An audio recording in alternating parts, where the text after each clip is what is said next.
સારું, પ્રભુ ઈસુના નામમાં તમને સર્વને બહુ જ પ્રેમી સલામ. અને તમે જોયું કે મેં મારા મોંમાં એક નાની ગોળી નાખી. એ ગોળી વિક્સની ગોળી છે, હા, બીજી કોઈ ગોળી નથી. એટલે મહેરબાની કરીને ગેસ સંબંધ ના કરતા ચોખ્ખોટ કરી દઉં ભાઈ, હા, તમારી સામે. તે એક પાળક સાહેબ હતા ને, તે બહુ લાંબા લાંબા ભાષણ કરે.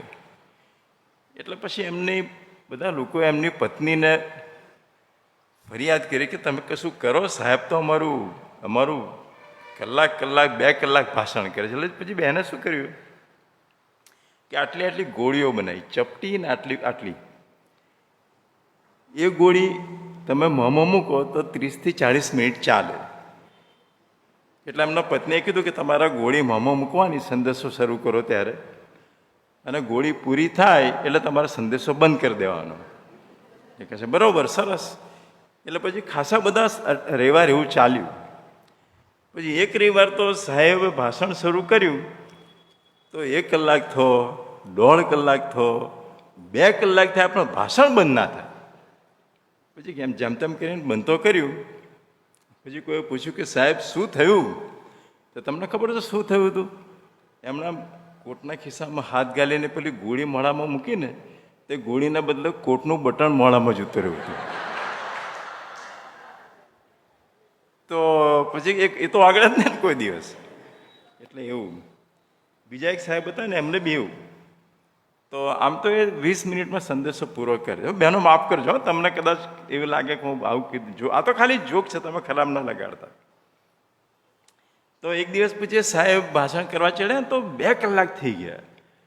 એટલે પછી સાહેબને પછી લોકોએ પૂછ્યું કે શું થયું સાહેબ? તો કહે છે મેં છે ને ભૂલથી આજે મારી વાઈફનું ચોકઠું પહેરી લીધેલું કહે છે. એટલે બહુ લાંબુ થઈ ગયું. બહેનોને ખબર પડશે. સારું, થેન્ક યુ વેરી મચ. તમે મને આમંત્રણ આપ્યું એના માટે હું તમારા સર્વનો, અને ખાસ કરીને મેથોડિસ્ટ મેન, આજે તો બધા સૂટ બૂટ પહેરીને તૈયાર થઈને આવીને બેઠા છે. તમારો બધાનો આભાર. ખાસ કરીને આપણા પ્રમુખ ઓગસ્ટિનભાઈ શેફર્ડનો આભાર માનું છું. અને રેવરન્ડ સાયમન બ્રિનાર્ડ સાહેબ અને રેવરન્ડ શરદ મેકવાન સાહેબ બંનેનો પણ આભાર માનું. પ્રભુએ તમને બહુ જ મજબૂત એના સેવકો આપ્યા છે કે જે લોકો સ્વચ્છતાથી, પ્રમાણિકતાથી, કોઈ પણ જાતના સ્વાર્થ વગર પ્રભુની સેવા કરે છે. અને એટલા માટે હું માનું છું કે આ મંડળીને માટે બહુ મોટી આશા છે. એક પણ પ્રભુનો પૈસો મારા ખિસ્સામાં કે મારા ઘરમાં આવે ને તો રીના મને ઘરમાં ના પેસવા દે. અને ઘણીવાર તો બહેનો, સ્ત્રીઓના લીધે ઘણું બધું આવું બધું થતું હોય છે. અને તમે ઘેર જાઓ ને તો આમોસનું પુસ્તકના 4થો અધ્યાયને 1લી કલમ વાંચજો. એની અંદર લખ્યું છે કે રાજાઓ, પ્રબોધકો, યાજકો, એવું નથી લખ્યું પણ બધા આગેવાનો, એ લોકો એટલા માટે ઘાલમેલ કરતા હતા અને પ્રભુના પૈસા પોતાના ઘરમાં ઘાલતા હતા કારણ કે એમની પત્નીઓએ એમના પણ દબાણ કર્યું. તમે વાંચો ઘેર જઈને. એટલે મહેરબાની કરીને પ્રભુના સેવકો, જ્યારે પ્રભુના સેવક કહું ત્યારે એવું નહીં માનવાનું કે ખાલી બાળકો અને આગેવાનો. આપણે બધા જ પ્રભુ, જે લોકો એમ કહે છે કે અમે પ્રભુની સેવા કરવા નીકળ્યા એ બધા જ પ્રભુના સેવકો ગણાય. એટલે જ્યારે હું અહીંથી બોલું ને તો તમે એ રીતે લેજો, હા, ઓકે. એટલે મારા આ પુલપિટ પરથી રેવરન્ડ R.M. રાઠોડ સાહેબે બહુ સેવા કરી. એ મારા ધર્મ પિતા. અને એમણે મને એક બનાવ કીધો હતો એમના જીવનમાં બનેલો. એ કોઠી કચેરીની અંદર નોકરી કરતા હતા, ગવર્મેન્ટ જોબ એ સમયે. અને એ નોકરી એમણે છોડી અને મંડળીની સેવામાં પ્રવેશ્યા. તેમના દાદા હતા રાબોણની અંદર. હું માનું છું કે કદાચ તારણ પામેલા પણ નહીં હોય, એટલા બધા ખ્રિસ્તી પણ નહીં હોય. એમણે એને પાસે બેસાડીને એક સલાહ આપી કે રાયજી, મને સમજ નથી પડતી કે આટલી સરસ નોકરી છોડીને તો આ ધર્માદાના કામમાં કેમ ગયો? અચ્છા, આ ધર્માદાનું કામ કહેવાય, ચેરિટી વર્ક કહેવાય. પણ હું તને એક સલાહ આપું કે એ ધર્માદાનો એક પણ રૂપિયો જો તારા ખિસ્સામાં આવ્યો કે તારા ઘરમાં આવ્યો તો પ્રભુ તારું ધનોત્પનોત કાઢી નાખશે. અને એ સાચી વાત, એ તદ્દન સાચી વાત. એવા લોકો આ દુનિયાની અંદર તાગડધીન ના કરશે. આપણને એમ થાય કે અમને કશું થતું નથી, પણ પ્રભુ કહે છે તારે જેટલા તાગડધીનના કરવા હોય એટલા કર, તું ઉપર આય પછી હું તને બતાવું. સાચી વાત. અને ઉપર જે થશે ને દેવની સામે, એવા લોકોના માટે એવું ભારે પડશે, એવું ભારે પડશે કે એની કલ્પના કરતાં મારા રૂવાણા ઊભા થઈ જાય રિયલી. એટલે એવું તમે કોઈ કરતું હોય તો મહેરબાની કરીને બંધ કરો. એવા કોઈ પૈસા ઘરમાં ઘાલ્યા હોય તો મહેરબાની કરીને કાઢી નાખો. તમને ખબર છે દરેક માણસની 2 પાસબુક હોય. એક પાસબુક આ દુનિયા પર હોય અને એક પાસબુક દેવની પાસે હોય. અને આપણો ન્યાય છે ને આપણી પાસબુક પ્રમાણે નહીં થાય, દેવની પાસબુક પ્રમાણે થશે. અને એની અંદર બધા નાણાંનો હિસાબ હોય, કાળાનો હોય, ધોળાનો હોય, કોના ઘરમાં ગયેલો હોય એનો હોય, કોને એજન્ટ આપ્યો હોય, બધું હોય. અને એ દિવસે બહુ તકલીફ થશે, બહુ તકલીફ થઈ. એ તો તમારે બનવાનું જ. એક દિવસ તો તમે ઊભા જ રહેવું પડશે. ગમે તે 30 માર્કા હોય, ગમે તેવો ખાસાબ હોય, પણ ત્યાં તો ઊભા જ રહેવું પડશે. અને એ દિવસે જે હાલત થશે એવા લોકોની, અરે હું તો વિચાર કરું તો મને તો હું થથરી જઉં છું ખરેખર. પણ એનીવે એવું કંઈ હોય તો મહેરબાની કરીને તમે યાદ રાખજો અને એમાં હાથ ઘાલતા નહીં. ઓકે. આ ચર્ચ છે ને એ રેવરન્ડ R.M. રાઠોડ સાહેબે બાંધ્યું, બરાબર. અજયભાઈ, હું ને અજયભાઈ ખાસ મિત્રો. અને અમે રાત્રે અમે સાથે જ ભણતા અને રાત્રે પછી અમે ભેગા મળીને વાંચીએ. હું ને અજય ને સુમન પણ વાંચીએ તો શું ધમાલ મસ્તી કરીએ. અને પછી 10 વાગતા સ્ટેશને ચા પીવા જઈએ. અને હું તો પછી કોપીઓ કરીને પાસ થઈ ગયેલો. સાચી વાત કહું. પણ તમને શું કહેવા માગું છું, એ તો તારણ પહેલાંની વાત, પછી એવું કશું કર્યું નથી હો. એટલે મહેરબાની પછી તો હું પ્રમાણિકતાથી અને સત્યતાથી જીવ્યો છું, હું અને મારા વાઈફ રીના. અને રીનાનો પણ આભાર માનું કે જ્યાં આપણા પ્રભુ અમને લઈ ગયા ત્યાં પ્રભુ અમને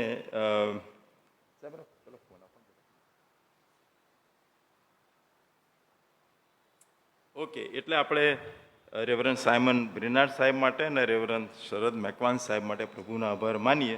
અને બંને જણા તમે જાણો છો કે પ્રભુના બહુ જ મજબૂત સેવકો છે. એ કોઈ પાપ પરીક્ષણ લોભમાં પડે નહીં, પણ હિંમતથી અને મરદાનગીથી પ્રભુની સેવા. અને પ્રભુની સેવા કરવી ને યાર તો મરદાનગીથી કરવી.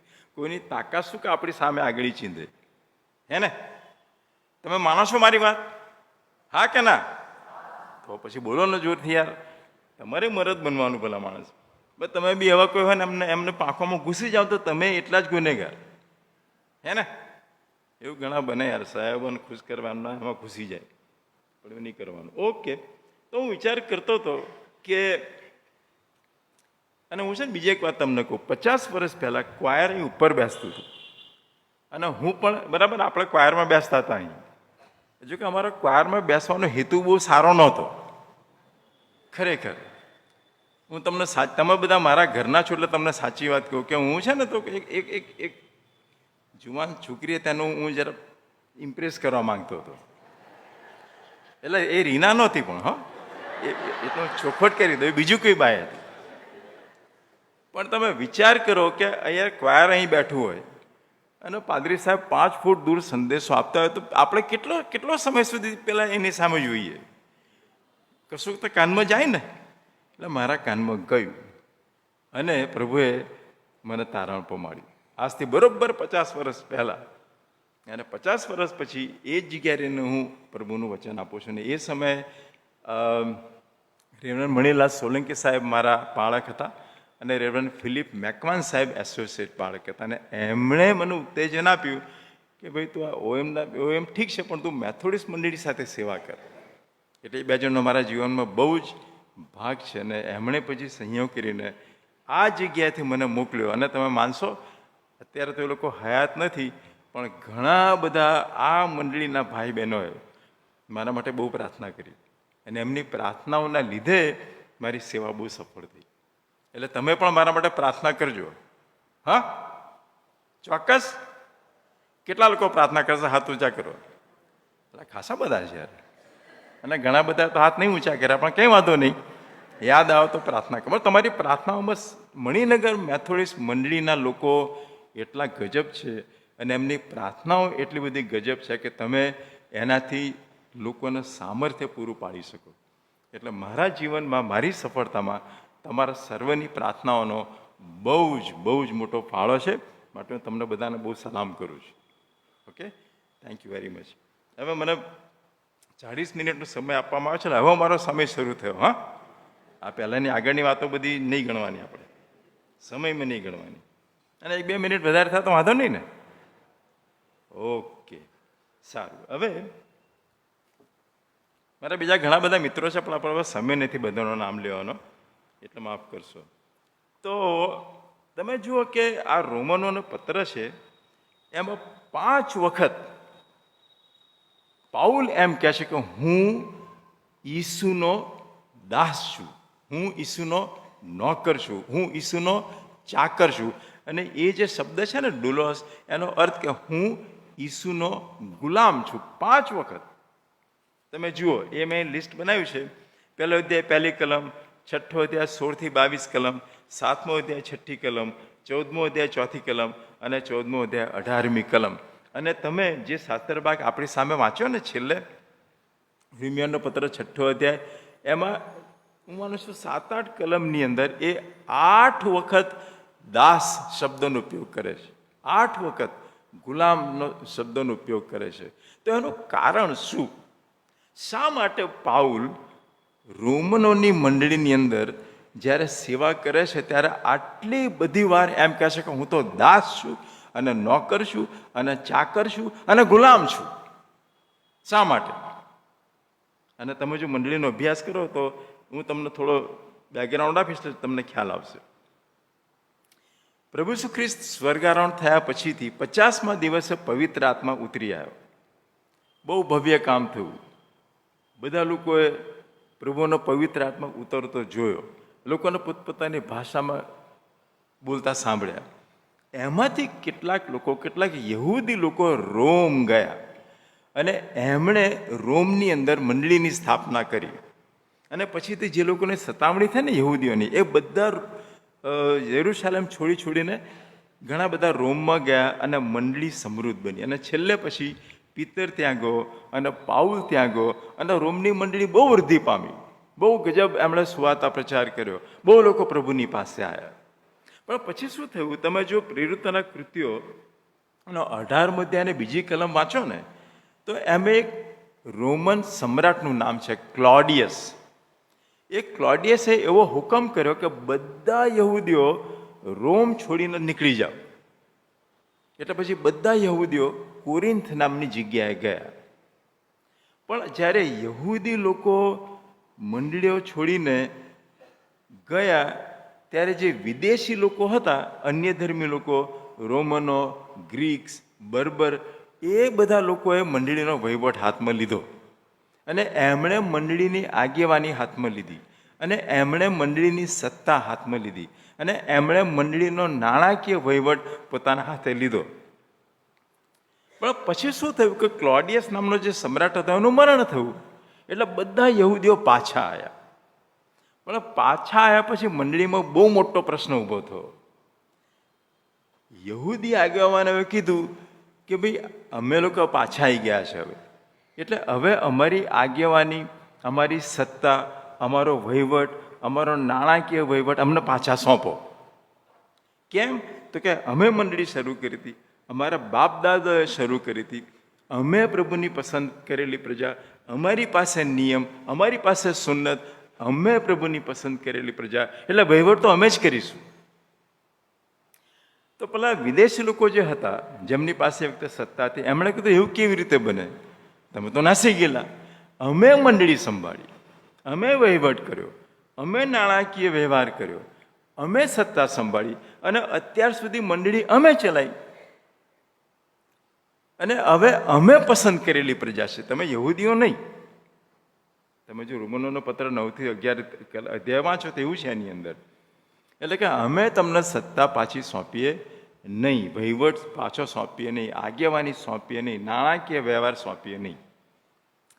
એટલે પછી સત્તાની સાઠ મારી ઊભી થઈ, અંદર લડાઈની શરૂઆત થઈ, અંદર વિખવાદની શરૂઆત થઈ. ટાંટિયા ખેંચવાની શરૂઆત થઈ, ગળા કાપવાની શરૂઆત થઈ, એકબીજાનો વિનાશ કરવાની શરૂઆત થઈ અને મંડળી ધીમે ધીમે વિનાશની ગર્તામાં ઘૂસવા માંડી. અને તમે જો ઇતિહાસ વાંચો રોમન મંડળીનો, તો આટલી મોટી મંડળી ધીમે ધીમે એની અંદર પછી નૈતિક અધપતન થયું અને આત્મિક અધપતન થયું અને વહીવટીય અધપતન થયું અને નાણાકીય અધપતન થયું અને એ મંડળી ધીમે ધીમે ખલાસ થઈ ગઈ. અને આજની તારીખમાં તમને ખબર છે રોમની જે વિશ્વાસુઓની મંડળી છે ને, એ કેટલા ટકા છે ખબર છે? 1%. 1% રોમન કેથોલિક મંડળી હશે, પણ જે વિશ્વાસ કરનારા, પ્રભુ પર વિશ્વાસ કરનારા, જેમણે આ મંડળીની સ્થાપના કરી એવો વિશ્વાસ કરનાર 1% છે. ખલાસ થઈ ગઈ મંડળી. કેમ? કારણ કે અંદરો અંદર હુંસા તુસી, પગ કાપવાના, ગળા કાપવાના, ઝઘડા કરવાના.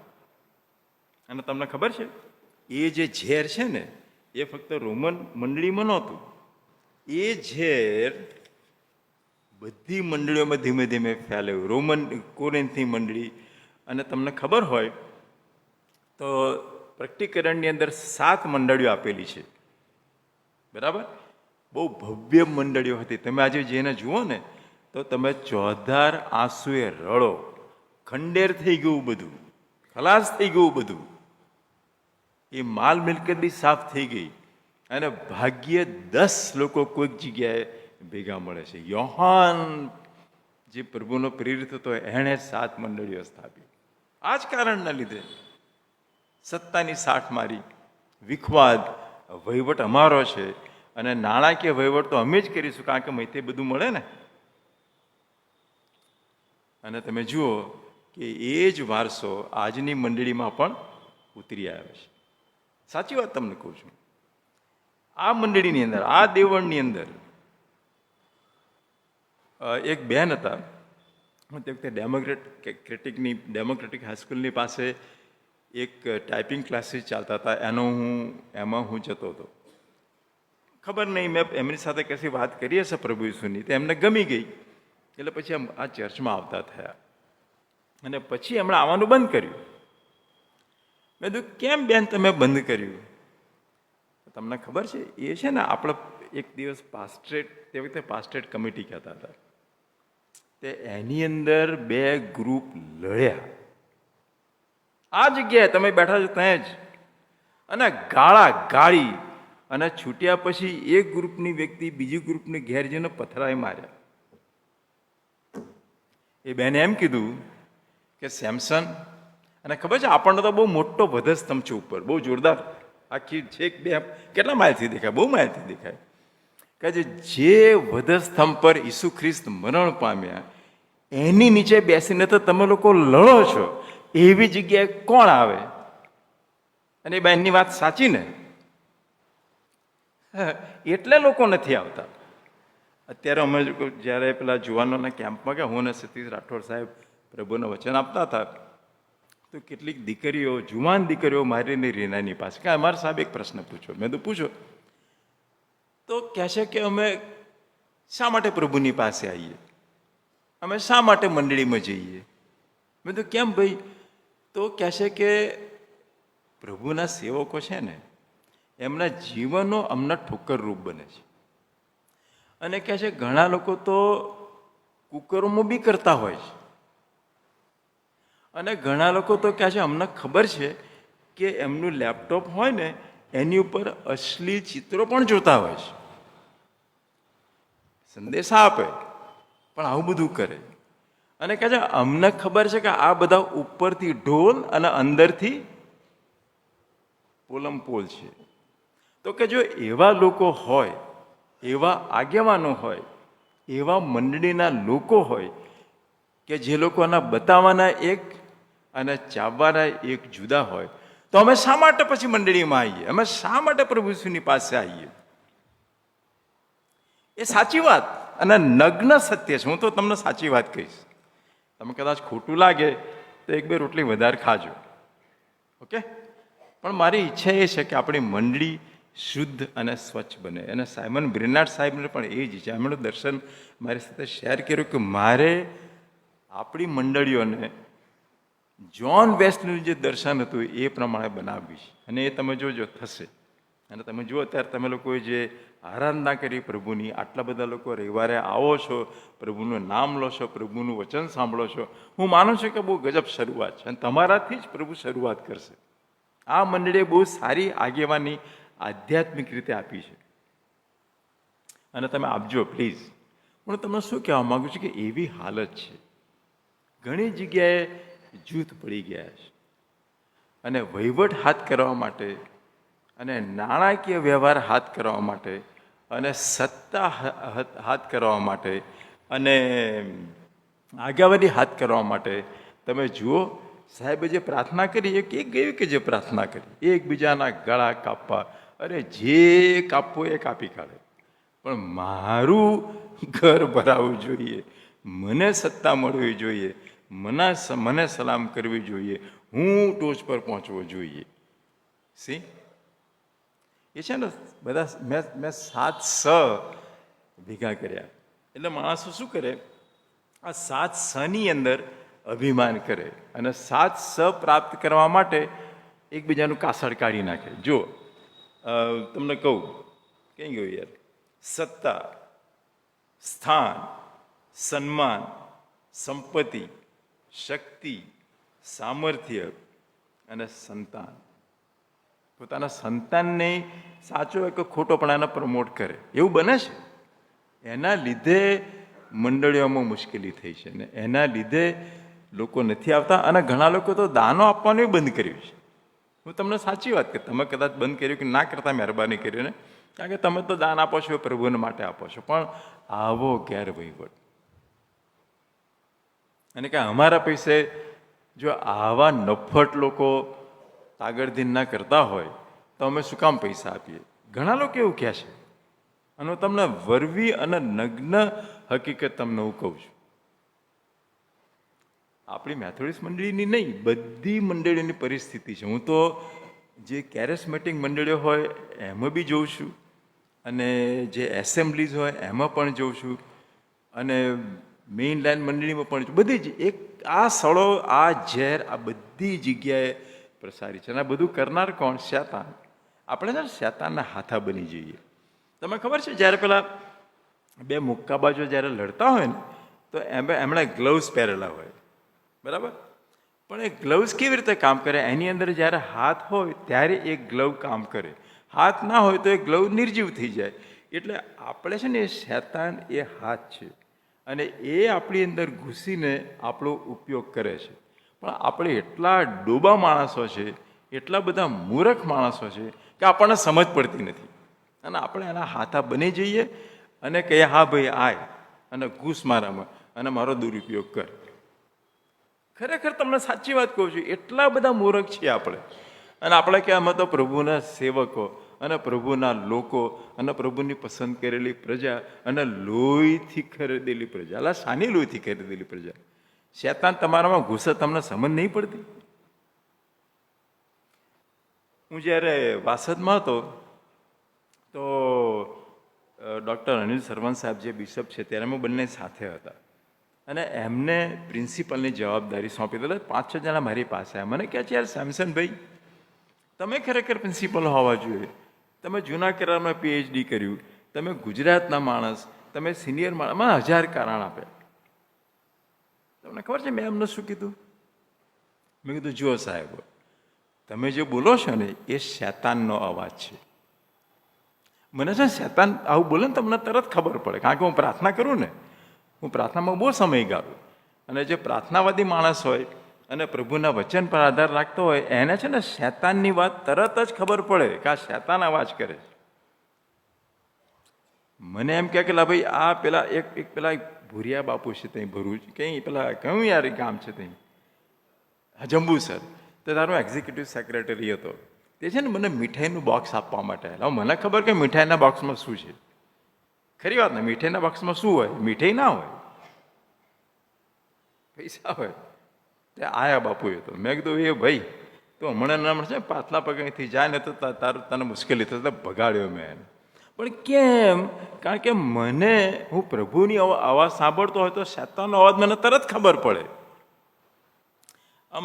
મને રીનાના સત્તા માટે, સન્માન માટે, સ્થાન માટે, સંપત્તિ માટે કદી કોઈ ખેવનાઈ નથી રહી.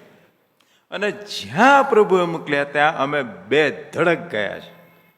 અમે જરા વાસદ ગયા, તમને ઘણા બધાને ખબર હશે, એટલો ભયંકર જગ્યા હતી. અને ત્યાં તો ઘણા લોકોને દાટેલા છે અમારા ઘરની પાછળ જ. અને ઘણા લોકો તો કહે છે કે ત્યાં છે ને ભૂત નીકળે. હા, એક લાલ સાડી પહેરેલી બાઈ નીકળે, છમછમ કરતી. તમે કીધું જે નીકળવું હોય એ નીકળે, આપણે તો મરદાનગીથી જવાનું એટલે જવાનું. અમેરિકા ગયા, PhD કર્યું, પાછા તે બિશપ કહે છે ભાઈ વાસદ જા, તો કંઈ વાંધો નહીં. આપણા મનમાં સ્વાર્થી ભાવના હોય કે મને આ મળે, મને પેલું મળે, તો આપણે કોઈના પગે પડવું પડે, તો કોઈને નમવું પડે. પણ સાહેબ, પ્રભુ જ્યાં મોકલે ત્યાં તમે જવા તૈયાર હોય ને, તો તમારે કોના પૈસા બાપા કરવાના? તમે સમજ્યા મારી વાત?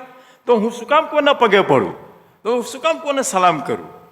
અરે મોકલને તારે જે મોકલવો હોય ત્યાં, કારણ કે મને મોકલનાર પ્રભુ છે. એવી જો આપણી અંદર ખ્રિસ્તી મર્દાનગી હોય ને, તો સાહેબ દુનિયા જગ મારે છે.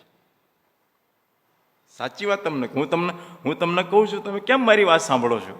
અરે તમારી તાકાત નહીં કે મારી સામે આંગળી ચીંધો. સાચી વાત કહું છું. કેમ? કારણ કે હું ને રીના એવું જીવન જીવ્યા છે, તમારે બધાની સામે જીવ્યા છે. અને એટલા માટે પ્રભુની સેવા કરી શકીએ છીએ, હિંમતથી, પ્રમાણિકતાથી, સત્યતાથી. પ્રભુના સેવકના 4 ગુણ મેં નક્કી કર્યા છે.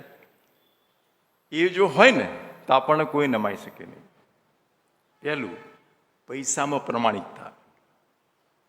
બીજું, જાતીયતામાં શુદ્ધતા. તમે જો જાતીય બાબતોમાં નબળા હોય ને તો શેતાન તમને હેરાન કરે ને, લોકો પછી એમ કહે કે આ તો એવો છે. પૈસામાં પ્રમાણિકતા, જાતીયતામાં શુદ્ધતા, જીવનમાં નમ્રતા, હું આવીશ એની આગળ, અને સંબંધોમાં સત્યતા. આજે તમારી સાથે કોઈ સંબંધ બાંધે ને તો પહેલાં વિચાર કરે કે આની પાસેથી મને શું મળશે, મારી વાત સાચી કે ખોટી. અને જો કશું મળવાનું હોય ને તો હું સંબંધ રાખું, નહીં તો ના રાખું. થોડો ઘણો રાખું, પણ એકદમ પાકો સંબંધ ના રાખું. આ દુનિયાની તાસીર છે. આજે આ 4 બાબત ધ્યાનમાં રાખજો: પૈસામાં પ્રમાણિકતા, જાતીયતામાં શુદ્ધતા, જીવનમાં નમ્રતા અને સંબંધોમાં સત્યતા. તમારો કોઈ વાળ વાંકો નહીં કરી શકે. અને છેલ્લે દિવસે તમે પ્રભુની સામે મોં ઊંચું કરીને, છાતી ખોલીને તમે કહેશો, પ્રભુ આ સેવા મેં કરી. એ હું એમ નહીં કહેતો કે અમારામાં દોષ નથી.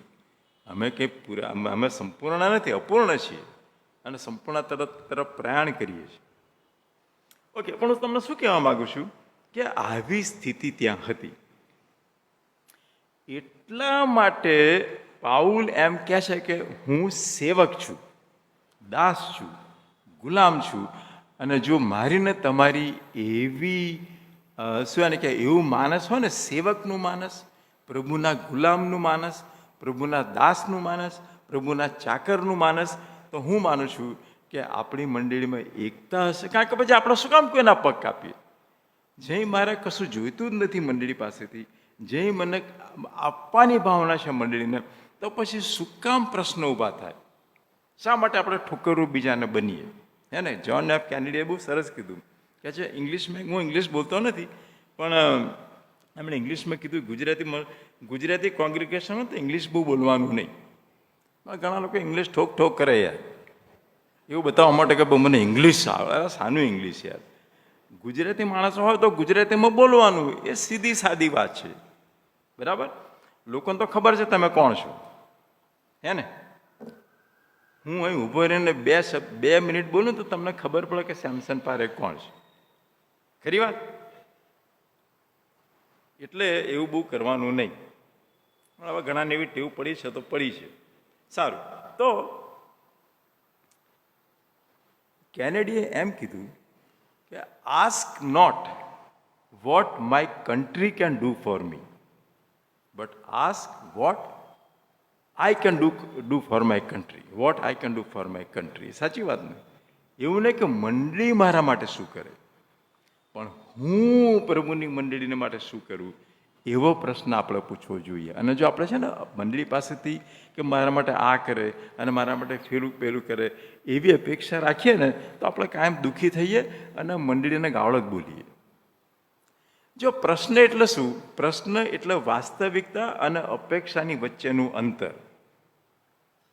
તમે વાસ્તવિકતા ના સ્વીકારો અને મોટી મોટી અપેક્ષાઓ રાખો અને અપેક્ષાઓ પૂરી ના થાય એટલે તમે દુણાવ. દુણાવ શબ્દ ખબર છે તમને?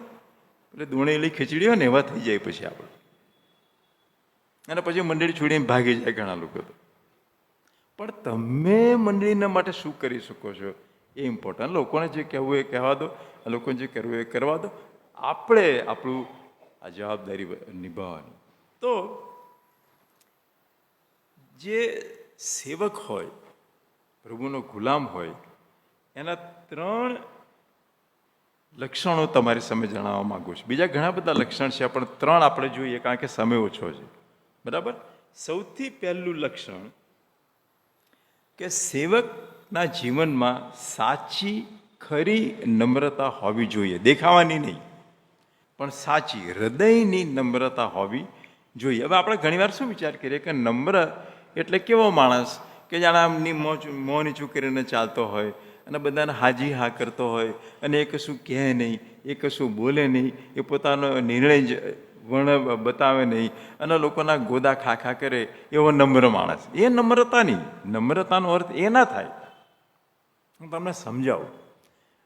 ગ્રીક ભાષાની અંદર જ્યારે કોઈક વિચાર તમારા મગજમાં આવે ને તો એનું ચિત્ર રજૂ થાય.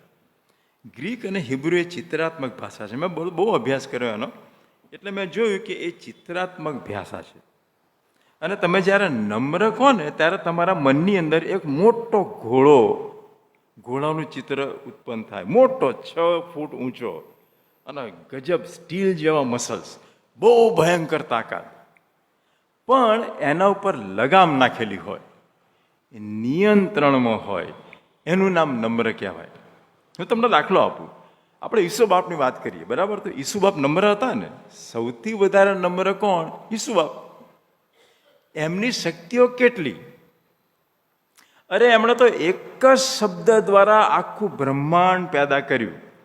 અત્યારે જે જેમ્સ વેબ ટેલિસ્કોપ મોકલ્યો ને લેટેસ્ટ, એ જેમ્સ વેબ ટેલિસ્કોપ લગભગ આપણી આકાશગંગા જેનું નામ મિલ્કી વે છે એની અંદર લગભગ 215 કરોડ જેટલા ગ્રહો જોઈ શકે છે. ગ્રહો, સૂરજ, તારાઓ. જે નથી જોઈ શકતો એ તો કેટલું મોટું હશે. અને એવી 315 કરોડ આકાશગંગાઓ છે.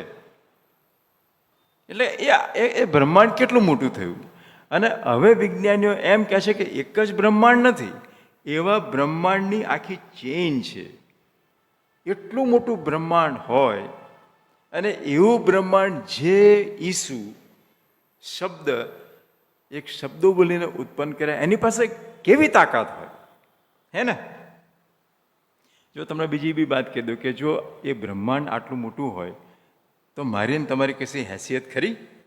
આપણે તો જરીક ગમતા નાના માટીના રજકણ કહેવાય. આપણને એમ લાગે ખરું કે ભાઈ મારા જેવો કોઈ નહીં અને મારા વગર દુનિયા ના ચાલે. એવું ઘણા લોકો માનતા હોય છે કે હું દુનિયાનું કેન્દ્ર સ્થાન છું, હું મારા કુટુંબનું કેન્દ્ર સ્થાન, હું મારી મંડળીનું કેન્દ્ર સ્થાન, હું મારા સમાજ, એટલે મારા વગર મારું કુટુંબ ચાલે નહીં, મારા વગર મંડળી ચાલે નહીં, મારા વગર સમાજે ચાલે નહીં, મારા વગર કશું ચાલે. અલા ભાઈ તું ના હોય તો ઉલટાનું સારું ચાલે. સાચી વાત કહું છું. ઘણી મંડળીઓમાં લોકોને મેં જોયા છે, એ ના આવે ને ત્યાં સુધી યાર કોઈ કમિટી ચાલુ ના થાય. અરે મારો બેટો પેલી બાટલીનું બૂચ બનીને બેસી જાય, અંદર કશું જવાય ના દે, અંદર કશું આવાય ના દે, અને મંડળીને ત્રાસ પામાડે યાર. અને એવો માણસ જ્યારે મરણ પામે ને તો લોકો કે સારું થયું ગયો. હું સાચી વાત કહું છું. સાચું કે ખોટું તમે મને કહો. પેલા ના લાગે કે હારા મારા જેવું કોઈ નહીં, અલા ભાઈ તારા જેવા બધા બહુ આવીને ગયા નબુખાદનેસરે આવ્યો ને ગયો, હિટલરે આવ્યો ને ગયો, એલેક્ઝાન્ડરે આવ્યો ને ગયો, મોટા મોટા ખાસા આવીને ગયા. તારી શું હેસિયત? સેમસન પારેખનું શું હેસિયત? આપણે તો આટલા નાના કીડા, ગટરના કીડા યાર, આપણું કશું ઉપજે નહીં. એ તો પ્રભુએ દયા કરી અને આપણને પસંદ કર્યા એટલે આપણું મૂલ્ય, નહીં તો કશું નહીં. પેલા તમને ખબર છે ઈસુ બાપ ગધેડા પર બેસીને જતા હતા ને, યરુશલેમ પ્રવેશ કર્યો તો લોકો ગધેડાની આગળ એમના પેલા શું કે એમના કપડાં પાથરે અને ડાળખીઓ પાથરે અને ગધેડાને તમે હા મારા માટે બહુ ગજબ કરી રહ્યા છે આ લોકો. પછી બીજે દિવસે શું થયું કે ગધેડો છે ને આમ એક જગ્યાએ ચરતો હતો અને કોઈ એનો ભઠ્યો ભાવ પૂછતું નહોતું. તમે હું છે ને મારી ભાષા થોડી ગ્રામ્ય ભાષા, હું ગામડાનો માણસ છું એટલે. તો પેલો એ ગધેડો પેલા બીજા ગધેડાને કહે છે, યાર ભલા માણસ, ગઈકાલે તો લોકો મારી આગળ પેલા કપડાં પાથરતા હતા અને ડાળીઓ પાથરતા હતા અને નાચતા હતા અને ગાતા હતા, આજે તો મને કોઈ જોતું જ નહીં. પેલા બીજા ગધેડાએ શું કીધું ખબર છે? એ તો કહે છે એટલા માટે કે ઈસુ ખ્રિસ્ત તાર પર બેઠા હતા, તો એનો કોઈ કશું માનબાન નહોતું આપતું, એ તો ઈસુને આપતું હતું. એટલે ઈસુના લીધે આપણે જે છીએ એ છીએ. ઈસુના લીધે આપણા મકાનો અને ગાડીઓ અને નોકરીઓ અને બાળકો અને સમૃદ્ધિ ઈસુના લીધે છે. તમારી મારી શું હેસિયત? કશું નહીં. આજે છીએ ને કાલે ગયા. મેં ઘણા લોકોને એવા જોયા છે. આ પેપર ઈમુભાઈ હતા એક સોસાયટીમાં, તે બેઠા બેઠા પેપર વાંચતા હતા અને બહુ ગજબ માણસ, તમે બધા જાણો, મોટી મૂછવા રાખે અને ઝઘડો થાય તો પહેલાં પહોંચે. પેપર વાંચતા વાંચતા પડી ગયા તો ગોન કેસ. ઘણા બધા એવા. એટલે કારે શું થાય કંઈ ગેરંટી નહીં. આપણે તો માટીના પેલું કહે છે ને, એક સરસ, હું ઘણી વાર છે ને આવી કમાલી બવાલી સાંભળ્યું યાર. તો કહે છે કે માટી કે પુતલે તુझे कितना गुमान है, क्या तेरी शौकत क्या तेरी शान है, माटी के पुतले તુझे कितना गुमान है. માટીનું પૂતળું પણ 2 ફૂટ ઊંચો થઈને ચાલે એટલી બધી. હું છે ને શબ્દ વાપરું છું ટણી. ટણી કેમ તો લોકોને સમજ પડે. અભિમાન કેમ તો બહુ ખ્યાલ ના આવે, પણ ટણી કેમ તો હા ટણી બરાબર, આ બધાને હોય. પણ ઈસુ બાપ જેના પર હોય ને, લગામ હોય ને જેના ઈસુ બાપની, એને એવું કશું ના હોય. એ નમ્ર બનીને પોતાની તાકાતનો પ્રભુને માટે ઉપયોગ કરીને ચાલે, એનું નામ સાચી નમ્રતા. તમને સમજ પડી? ઈસુ બાપને જ્યારે એ જન્મ્યા અને પછી જીવ્યા તો લોકોએ કેટલા સતા. એકવાર તો એમને પહાડ પર લઈ ગયા ફેંકે, કે છે ભાઈ ફેંકે તો મરી જાય. એકવાર તો પથ્થર લઈને મારવા આવ્યા. અને પછી ઈસુ બાપને કેવી કેવી યાતનાઓ આપી, બરાબર? તમને ખબર છે એ જે પેલા સાટકા મારે ને, લગભગ 39 સાટકા હતા. તો કોરડો કેવો હોય કે એમાં છે ને લગભગ 1.5-2 ફૂટનો દંડો હોય અને એની અંદર ચામડાની બધી દોરીઓ એની અંદર બાંધેલી હોય અને એ દોરીઓની અંદર કાચના ટુકડા અને ખીલીઓ અને એવું બધું વણી લીધેલું હોય. અને પછી જેને કોરડા મારવામાં આવે ને એને હાથ બાંધી દે, પગ બાંધી દે અને પછી છે ને આટલો લગભગ 3-4 ફૂટનો જે પેલો થાંભલો હોય એની ઉપર પેટથી એને ઊંધો કરી દેવામાં આવે. અને પછી સાટકો મારે ને એટલે સાટકો આમ વીંટળાઈ જાય અને પછી ખેંચે એટલે પેલું માંસ ને લોહી ને બધું લઈને પેલો સાટકો બહાર નીકળે. બાઇબલમાં લખ્યું છે કે ઈસુની પીઠ એવી થઈ ગઈ હતી કે જાણે ખેતરની અંદર હળ ચલાવીને ચાસ પાડ્યા હોય. જો તમારે મારા માટે એમણે શું સહન કર્યું. આખી રાતના ભૂખ્યા હતા. પેલા રોમન સૈનિકો અમના મોં પર થૂક્યા અને રોમન સૈનિકોને તો ફેંટો બી કેટલી જોરદાર હોય એટલે એમનું મોં તો આપણે ઓળખી નહીં ઉઈ થઈ ગયેલું. ઉપરથી લોહી અને થૂંકના રેલા ઉતરે. અને પછી એવા અને એ પીઠની ઉપર એ વધસ્તંભ, ભારે વધસ્તંભ લઈને ઉપર કાલવેરીની ટેકરી પર ગયા. એ વધસ્તંભ છે ને આવા સરસ લીસો વધસ્તંભ નહોતો, એક ખરબચડો વધસ્તંભ હતો. એમાંથી મોટી મોટી ફાંસો નીકળતી હતી. એવો વધસ્તંભ લઈને તમારા માટે ને મારા માટે, એમના માટે થોડું કર્યું એમણે, અને પછી જ્યારે એમના હાથમાં ખીલા માર્યા, પગમાં ખીલા માર્યા, તો કેવી હાલત થઈ હશે. અને ત્યાંથી 7 વાણી બોલ્યા ઈસુ ખ્રિસ્ત. તમારે જ્યારે વધસ્તંભ પર તમે લટકેલા હોય અને તમારે બોલવું હોય ને, તો તમારા ફેફસામાં હવા ભરવી પડે પહેલાં.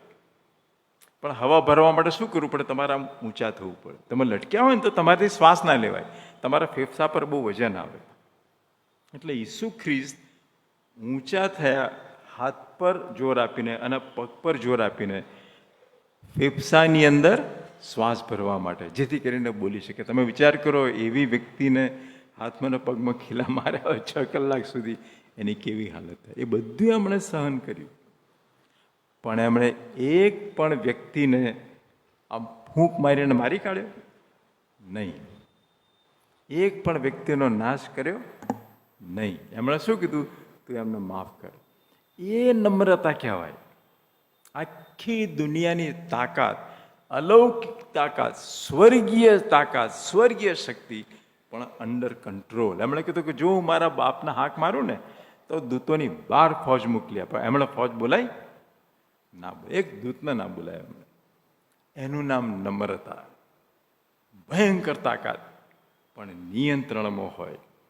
ગમે તેવું અપમાન કરે, ગમે તેવું બોલી જાય, પણ એના મોંમાંથી એક શબ્દ નીકળે નહીં. એ સહન કરે, તાકાત હોવા છતાં પણ. એનું નામ નમ્રતા.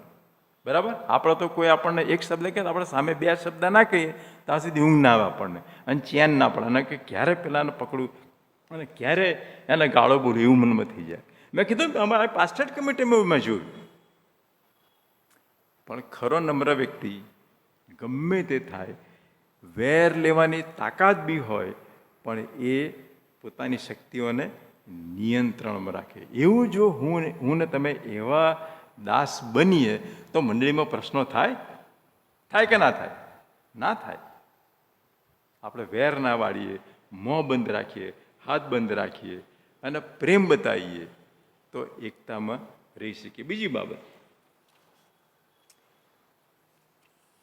જે સાચો પ્રભુનો સેવક હોય એ પોતાનું હિત ના જોવે, એ પોતાના માલિકનું હિત જોવે. બરાબર? તમે જુઓ, એક માણસ પરદેશ જતો હતો, એણે પોતાના 3 ગુલામોને, એકને 5 તાલંત, એકને 2 તાલંત, એકને 1 તાલંત આપ્યું. કેમ? કે એ લોકો તાલંતોનો ઉપયોગ કરે અને માલિકને નફો થાય. 2 જણાએ એવું કર્યું તો એને પ્રભુએ બહુ મોટો બદલો આપ્યો. પણ છેલ્લાએ શું કર્યું? દાટી રાખ્યું, ઉપયોગ ના કર્યો. માલિકનું હિત એણે ના જોયું. તમને ખબર છે, પૈસા હોય ને એ જેમ જેમ સમય જાય ને એમ એની કિંમત ઓછી થતી જાય.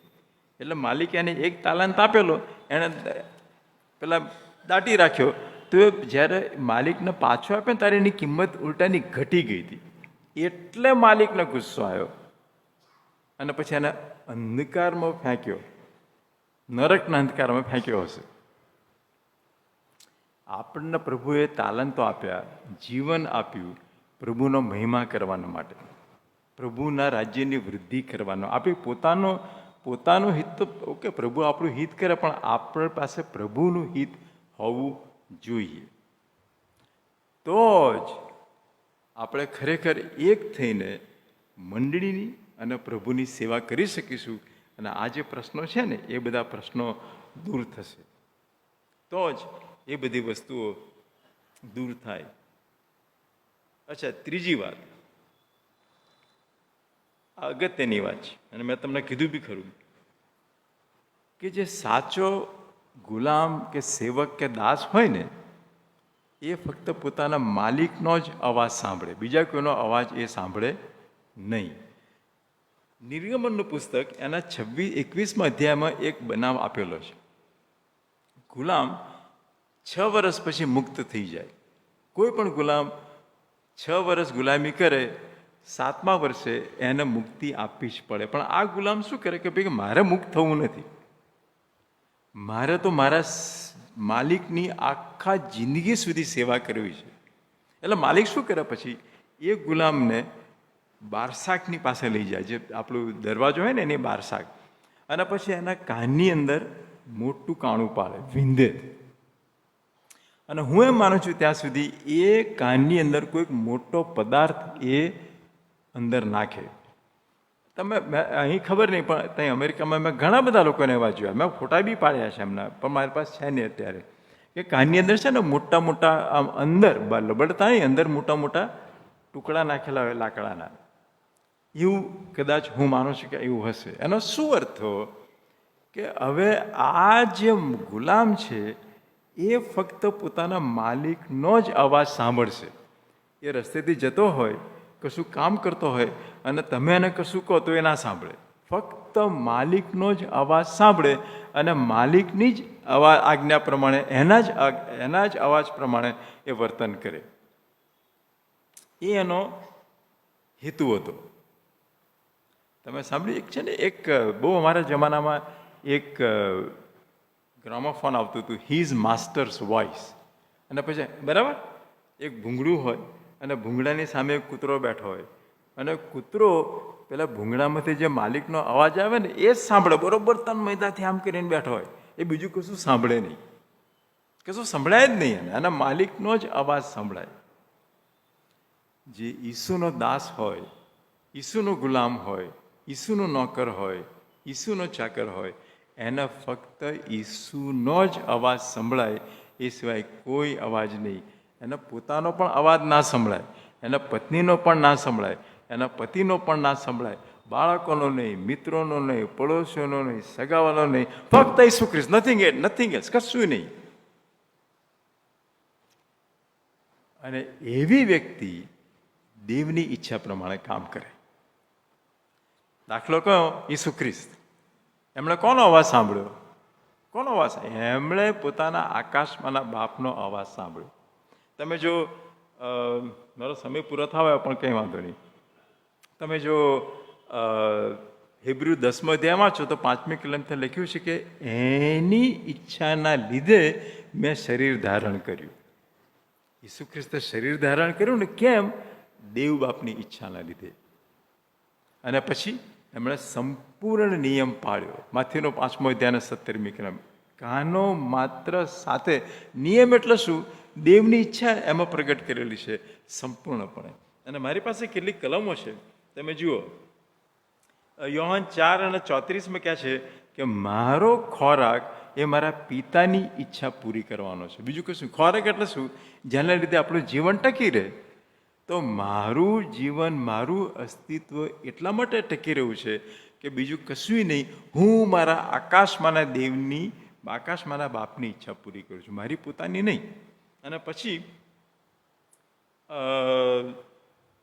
યોહાન 14:31, હું પિતાને પ્રેમ કરું છું અને તેની આજ્ઞા પ્રમાણે કરું છું. યોહાન 5:30, હું મારી નહીં પણ પિતાની ઈચ્છા પૂરી કરવાને આવ્યો. અને તમને ખબર છે સૌથી વધારે પિતાની ઈચ્છા એમણે ક્યાં પૂરી કરી? લુકની સુવાર્તા અને 22મો અધ્યાય અને 42મી કલમ. એમની સામે પેલો પ્યાલો ધરવામાં આવ્યો. એ કહે છે, પ્રભુ જો બની શકે તો આ પ્યાલો મારાથી દૂર કર. અરે ઈસુ, તું પ્યાલો પીવા તો સ્વર્ગ છોડીને દુનિયામાં આવ્યો, અને હવે જ્યારે તારી સામે પ્યાલો ધરવામાં આવ્યો તો એમ કહે છે કે ભાઈ મારાથી નહીં થાય. પણ તમને ખબર છે કેમ ઈસુ એવું કીધું? કારણ કે એ પ્યાલાની અંદર 4 બાબતો હતી, એ બીજા કોઈ પ્યાલામાં નહોતી. પેલે મીરાબાઈને ઝેરનો પ્યાલો આપ્યો તો હસતા મળે પી ગઈ, જયાનંદ ચૌહાણ સાહેબે લખ્યું છે. અને સોક્રેટિસનો ઝેરનો પ્યાલો આપ્યો તો હસતા મળે પી ગયો. પણ ઈસુની પાસે જ્યારે આ પ્યાલો આવ્યો તો કે ભાઈ મારાથી નહીં થાય, ગભરાઈ ગયો કે છે. કેમ? કારણ કે આમાં 4 બાબતો હતી. સૌથી પહેલાં આખી દુનિયાના પાપ એની અંદર હતા. અને મારા તમારા પાપ કેવા યાર? ખૂન અને ચોરી અને વ્યભિચાર અને ઈર્ષ્યા અને અભિમાન અને કંકાસ અને વેરભાવ, એ બધું એની અંદર હતું. એવું ઈસુથી પોતાના માથે લેવાય. જ્યાં ચૌહાણ સાહેબે બહુ સરસ એક અવલોકન કર્યું છે કે આપણે ઘણા બધા રક્તપિત્યા હોય ને, તો તમે જુઓ રક્તપિત્યાના હાથ અહીંથી ખરી ગયા હોય અને એમાંથી લોહી અને પરુ નીકળતું હોય, તો કોઈ માણસ એવું લોહી અને પરુ કોઈ એક કપમાં ભેગું કરે અને તમને પીવા માટે આપે, તો તમારા બધે કેટલા લોકો એ પીવે? હાથ ઊંચો કરો. અરે તમે એની સામે જુઓ નહીં અને જેમ બને એમ દૂર જઈને ફેંકી આવો. તો આપણા પાપ તો એ રક્તપિત્યાના પરુ અને લોહી કરતાં પણ બહુ ભયંકર ને એવા પાપ એણે પોતાના માથા પર લેવાના હતા. એટલા માટે એ ખચક્યો. બીજું કે એની અંદર દુઃખ સહન હતું, મેં તમને સમજાવ્યા પ્રમાણે. ત્રીજું કે પોતાના પિતાથી જુદાઈ એની અંદર લખેલી હતી. અને ચોથું કે એની અંદર મરણ હતું. દેવ કેવી રીતે મરણ પામી? દેવ તો અમર છે. એના લીધે એ ખચક્યો. પણ તમે જુઓ એણે શું કીધું કે મારી ઈચ્છા નહીં પણ તારી ઈચ્છા પૂરી થાય. એનું નામ સેવક, એનું નામ સેવિકા, એનું નામ દેવનો દાસ, એનું નામ દેવનો ગુલામ. અને હું ને તમે જો એવા દેવના ગુલામ બનીએ કે ફક્ત ઈસુનો અવાજ સાંભળીએ, આપણી પોતાની ઈચ્છા નહીં દેવની ઈચ્છા પૂરી કરનારા બનીએ, તો સાહેબ શૈતાન શું, શૈતાનના બાપની બી તાકાત નહીં કે આપણને આળા માર્ગે દોરી જાય અને આપણા દ્વારા મંડળીને અધપતનના માર્ગે દોરી જાય. તમે સમજ્યા? એનું નામ સેવક, એનું નામ પ્રભુની સેવિકા. પણ એક છેલ્લી વાત કહીને બંધ કરું કે આવું ક્યારે બને? આપણામાં આવું ઈસુના દાસત્વના ગુણો ક્યારે આવે? આપણી અંદર ઈસુની નમ્રતા ક્યારે આવે? આપણી અંદર ઈસુની જેમ પોતાનું નહીં પણ બીજાનું હિત કરવાની ભાવના ક્યારે આવે? આપણી અંદર ફક્ત આકાશમાંના બાપની ઈસુની ઈચ્છા કરવાની ભાવના ક્યારે પેદા થાય? ઓટોમેટિક ના થાય. જ્યારે આપણે આપણા હૃદયોને ખોલીએ અને ઈસુને આપણા હૃદયની અંદર આવવા દઈએ, એમ નહીં પણ આપણા હૃદયનો સંપૂર્ણ કબજો એને સોંપીએ, આખા હૃદયની અંદર એનો કબજો થાય. આપણે તો કે પ્રભુ તું 80% પર રાજ કરજે પણ 20% મારા, 20% મારી ઈચ્છા પૂરી કરવાની. એટલે મારી સવલતો, મારું કુટુંબ, મારું ફલાણું, એ હું ને હું. તો પછી પ્રભુ યાર કેવી રીતે આપણા દ્વારા કામ કરે? તમને ખબર છે નબુખાદનેસ્સાર રાજાએ પ્રભુએ શીખવીને એ જ પ્રાર્થના બોલ્યો. પ્રભુ શું કીધું કે રાજ્ય, પરાક્રમ અને મહિમા તારા છે, એવું કીધું ને એણે. તમે જુઓ દાનિયેલના પુસ્તકના 4થા અધ્યાયમાં એ જ 3 વસ્તુ નબુખાદનેસ્સાર બોલ્યો, પણ એક જ શબ્દોનો ફેર કર્યો એણે કીધું કે રાજ્ય અને પરાક્રમ અને મહિમા મારા છે. અને તમે જુઓ એ 12ના ભાવમાં ગયો ને, પેલા બળદની જેમ ઘાસ ખાધું અને 7 વર્ષ એને બહાર કાઢી મૂક્યો. અરે એની જિંદગી કૂતરાની જિંદગી બની. કેમ? તો કે હું મને, અને જે એમ કહે ને કે હું પેલો ઘુવડો ને, ઘુવડે કાંઈ હું જ કર્યા કરે. તમે જોજો, ઘુવડ જેવા નહીં બનવાનું. મારી ઈચ્છા નહીં, દેવની ઈચ્છા પૂરી થાય. મેં તમને કીધું ને કે અમને વાસદ મોકલે, નો પ્રોબ્લેમ. અમને સત્તા ના મળે, નો પ્રોબ્લેમ. અમને સ્થાન ના મળે, નો પ્રોબ્લેમ, કશો વાંધો નહીં. અમે તો માથું મૂકીને પેલા સૈનિકની જેમ પેલું કહે છે ને, આપણે શું કહે છે ને, પાઘડી પહેરીને માથા પર કફન બાંધીને નીકળ્યા છે, જ્યાં મોકલે ત્યાં જવા માટે તૈયાર. એવી ભાવના હોય તો શૈતાને કશું કરી શકે નહીં, અને લોકોએ કશું કરી શકે નહીં, અને કોઈ આપણને હળી પણ કરી શકે નહીં. પણ ક્યારે? કે જ્યારે ઈસુ ખ્રિસ્ત આપણા જીવનનો પૂરેપૂરો કબજો લે ત્યારે. પણ એ ક્યારે બને? આપણે જ્યારે એને કબજો લેવા દઈએ ત્યારે, નહીં તો ના બને. એના માટે કિંમત ચૂકવવી પડે. એટલે આજે બધા સત્તા અને સન્માન અને સંપત્તિ અને સ્થાન એ છે ને, એ બધું કેવું છે, આ તમને ખરાબ ના લાગે તો હું કહું, એ છે ને પેલું છીછડા જેવું છે. તમે લોકો, ઘણા લોકો મટનની દુકાને મટન ખરીદવા જતા હશો, તો તમે શું કરો? તમે છીછડા લઈને ઘેર આવો. અને છીછડા લાવો તો કોના માટે લાવો? તમારા માટે લાવો? કૂતરા માટે લાવો. છીછરા કાયમ કૂતરા માટે હોય, માણસો માટે ના હોય. એટલે આ બધું છે ને, જે મેં કીધું ને, સત્તા, સ્થાન, સન્માન, સંપત્તિ, એ બધું છીછરા છે. છીછરા પર કોની નજર હોય? ગીધડાની નજર હોય. એવી કહેવત છે કે ગીધડાની નજર છીછરા પર. તો આપણા ગીધડા છીએ? મેં કીધું ને, એક છીછરા કૂતરા માટે હોય તો આપણા કૂતરા છીએ? અરે આપણે તો સિંહ છીએ સાહેબે. કેટલી ગજબ પ્રાર્થના કરે. આપણે તો પસંદ કરેલી પ્રજા, રાજમાન્ય યાજક વર્ગ, પવિત્ર પ્રજા. પ્રભુએ આપણને છીછરા માટે નથી તેડ્યા. આપણને પ્રભુએ માંસ ખાવા અને માંસ ખવડાવવા માટે, સિંહની જેમ જીવવાના માટે તેડ્યા છે. એવી સાયકોલોજી રાખજો. પણ એના માટે જીવતા ઈસુને આપણા જીવનમાં સંપૂર્ણપણે સ્થાન આપવું એ બહુ અગત્યનું છે. અને તમે જુઓ, એ તમને જીવનની અંદર એટલા બધા આશીર્વાદ આપશે કે તમે એ આશીર્વાદો આમ ઝીલવાના માટે બી તમને આમ તમે નહીં ઝીલી શકો. એટલું જ નહીં, તમારા દ્વારા બીજા લોકોને આશીર્વાદ આપશે. એ અગત્યનું છે. આપણે કેમ જીવીએ છીએ? પોતાના માટે. આપણે પોતાના માટે નથી જીવતા, આપણે બીજાના આશીર્વાદ આપવાના માટે જીવીએ છીએ. આ જે લાઇટ છે ને, એ પોતાના માટે નથી બળતી, એ બીજાના માટે બળે છે. અને આપણે એમ કે હું તો જગતનું અજવાળું છે. શાનું અજવાળું? પોતાના માટે જીવતા તો અજવાળું કહેવાય. મારું ઘર ભરાય. અને નહીં, બીજાનું સહિત થાય, એ ખરું અજવાળું કહેવાય. અને એવું અજવાળું આપણે બનીએ. અને અત્યાર સુધી મણિનગર મેથોડિસ્ટ મંડળીએ ઘણું બધું અજવાળું પાથર્યું છે. એના માટે હું તમને બહુ ધન્યવાદ આપું છું અને સલામ બી કરું છું. પણ એ કરવાનું ચાલુ રાખજો, બરાબર? એ શૈતાન ને શૈતાની તત્વો તમારામાં ઘૂસી ના જાય, તમારામાં ફાટફૂટ ના પડાવે, તમારી એકતાને નાશ ના કરે. અને પ્રભુએ તમને જે કાર્ય સોંપ્યું છે ને, એનું રાજ્ય વૃદ્ધિ પામવાનું, એની અંદર આડખીલી રૂપ ના બને. એટલા માટે બહુ ધ્યાન રાખજો. અને પાઉલની જેમ તમારું જીવન પ્રભુને સંપૂર્ણપણે સોંપજો. એને તમારા જીવનમાં રાજ કરવા દેજો. ખરા એના ચાકર બનજો, દાસ બનજો, ગુલામ બનજો. તો હું માનું છું કે આ જે આપણી મંડળીની બધી મંડળીના પ્રશ્નોનો અંત આવશે ને પ્રભુ આપણને બહુ આશીર્વાદિત કરશે.